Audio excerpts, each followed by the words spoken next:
parlez-nous de la collaboration entre le CEA et le SCK belge. Merci beaucoup. Donc la collaboration entre les deux centres existe bien sûr depuis très longtemps. Une réalité est que le centre est un ordre de grandeur plus important que le centre de Mol. Nous avons 700 collaborateurs et aux chercheurs, vous en avez au moins 10 fois plus. Ce qui se reflète bien sûr dans nos activités et également dans notre collaboration. Nous, pour pallier, je dirais, à notre taille plus petite, nous choisissons de façon extrêmement précise les sujets sur lesquels nous travaillons, de préférence pour ne pas être en concurrence avec ce que le CEA fait, ou bien au contraire dans des programmes de collaboration comme par exemple l'instrumentation où nous avons un laboratoire d'instrumentation commun. Et à propos d'Anima, comment ça se passe la collaboration entre les deux centres? Donc, on organise alternativement jusqu'à présent la conférence Anima. Elle a eu lieu il y a 4 ans à Marseille, il y a 2 ans à Gand, organisée principalement à ce moment-là par le centre de Mol, maintenant de nouveau à Marseille.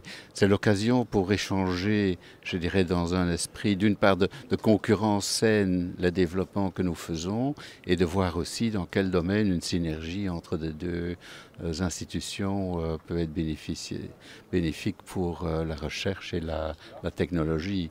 Donc, de notre point de vue, la collaboration entre le centre et le CEA est extrêmement productive, même si dans d'autres domaines, bien sûr, il y a une concurrence scientifique qui fait que la science évolue plus vite, donc c'est positif. Au niveau de la collaboration, est-ce qu'il y a des échanges entre équipes de chercheurs ou des prêts d'équipement, par exemple?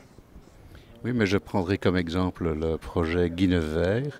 Guinevere est le premier réacteur de zéro puissance à base de plomb, donc un réacteur rapide, piloté par accélérateur. C'est donc un petit réacteur sous-critique où le réacteur même a été une transformation d'un réacteur Vénus chez nous à Mol.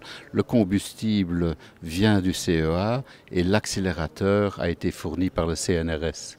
C'est donc un exemple de collaboration tripartite entre la Belgique et la France pour une première mondiale, car c'est la première fois qu'un tel système est construit et opérationnel dans le monde, entre diverses institutions où chacun de nous a apporté ses compétences spécifiques.